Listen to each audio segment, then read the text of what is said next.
বাবার বাড়িতে যাওয়ার জন্য মেয়েদের কতই না বায়না করতে হয়।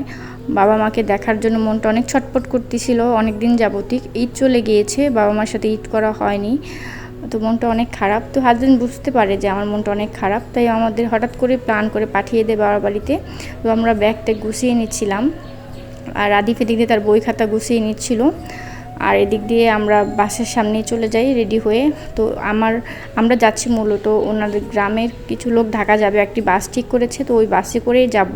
ওনার সব কাছের লোকজন যাচ্ছিল, ওখানে চেনা লোকজন, তো তাদের সাথে আমাদের পাঠিয়ে দিচ্ছিল, কারণ উনি যাবে না, ওনার স্কুল খুলে যাবে কয়েকদিনের মধ্যেই, তাই উনি যাবে না। তো আমি আর রাদিফ এদিকে বসে আছি, বাস ছাড়বে বলে ছাড়তেছিল না। তো আমরা এখানে একটি চেয়ারে বসেছিলাম দুজন মিলে বা ছেলে মিলে বসে বসে গল্প করতেছিলাম, আর এদিক দিয়ে বাস ছাড়বে বলে ছাড়তেছিল না।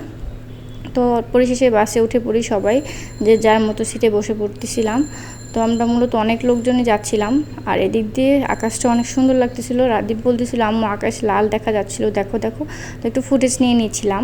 তারপর রাত হয়ে যায় আমাদের, আমরা মূলত সন্ধ্যার দিকে বাসটা ছাড়া হয়, তো জায়গায় জায়গায় লোক নিচ্ছিল, আর আমাদের যেতে যেতে প্রায় ফজর হয়ে যায় বাসায় যেতে যেতে। তো আমরা 4টা ভিডিও করতেছিলাম, 4টা অনেক সুন্দর লাগতেছিল যে ফুটে আছে আকাশের মধ্যে। তারপর আমরা যমুনা সেতুতে যাচ্ছিলাম, অনেক বাতাস বইছিল, ভালোই লাগতেছিল, আর অনেক জ্যাম ছিল যমুনা সেতু পার হওয়ার পর থেকে।